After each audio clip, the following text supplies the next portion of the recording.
Good morning and thanks for joining us here on Sheridan Speaks. I'm Alan Campbell. A Burlington woman is suing her insurance company for $2 million claiming negligence. Joanne Frawley says her marriage ended after her estranged husband had an affair with Great West Life Assurance employee Catherine Lake Killen. Frawley claims the affair started back in 2007 and Greg Frawley, her husband, was paying Killen's mortgage. Killen's motion to have the case dismissed has been denied. Vice President Joe Biden has condemned Israel's decision to build housing units in a Jerusalem neighborhood.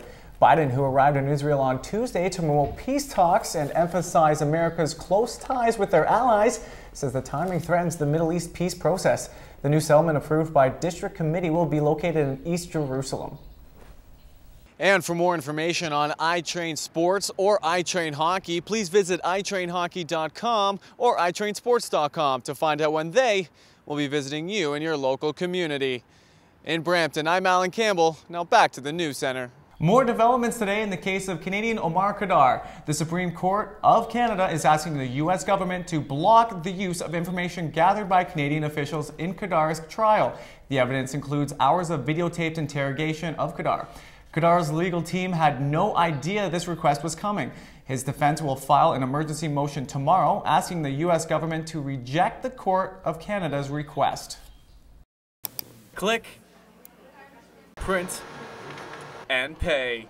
This is something new Sheridan College students will start having to do. But for Ashley Wallace, it looks like it's going to be pretty expensive. I've already gone through $15 worth and I'm only halfway through the semester, so I'm probably going to be looking at $30 per semester right now for when we do have to pay. Currently here at Sheridan College, we're in the second phase of the Pay for Print project. Now what that means is anytime a Sheridan student wants to print, say for example here in the Learning Commons, they'll have to pay 4 cents per copy. And once their account reaches zero, they'll be asked to top up that account again before they can print. I caught up with John Barber, the IT manager at the Davis campus, to find out what was behind the Pay for Print project. What we're trying to do is raise awareness around printing costs and people that are wasting paper. And basically, President Turner had asked us to implement something to curb the waste and to make people more aware of environmental issues and printing issues.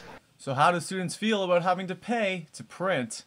It kind of sucks because at first you could just print whatever you need, and I thought it was part of our whole college experience, I guess, or college what you pay for in your tuition. To be honest, you know what, I've stood by those printers and watched people pump out 20 of the same document because they just keep hitting print, so it does control the people who are paper wasting. With the Pay for Print project only in its second phase, only time will tell whether or not students will start to use less paper at school. For Eye on Sheridan, I'm Alan Campbell, Oakville. An elementary school teacher and coach in London, Ontario has turned himself into police to face sexual assault charges. Darren Blue, a 39-year-old teacher at Southwold Public School since 2001, is also charged with assault, sexual interference, and exploitation. London police say the charges follow several complaints of inappropriate, unwanted touching. Drew has been on paid leave since January when school staff were told of the allegations. He's currently being held in police custody.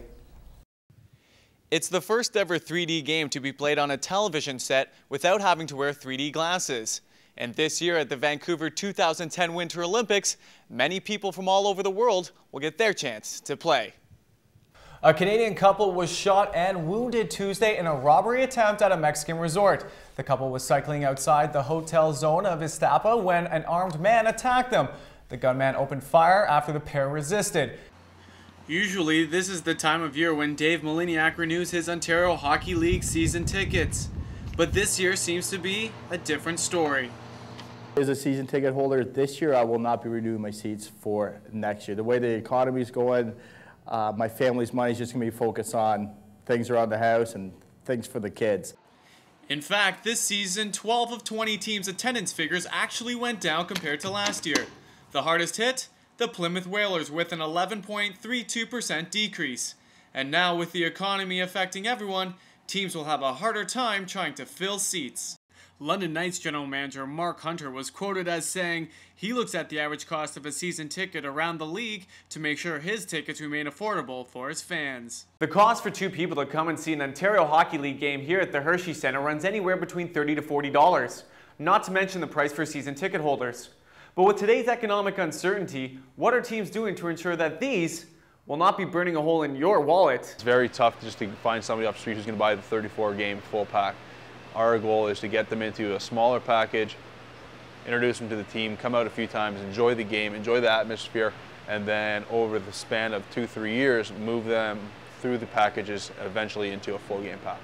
Whether or not this is his last year as a season ticket holder and joined by others, Ontario Hockey League teams need to be thinking more about their fans than just thanking them with a hockey banner. In Mississauga, I'm Alan Campbell. And thank you for watching, and that wraps up this segment of the program. We're going to take a short break. I'm Alan Campbell. We'll be back in a moment.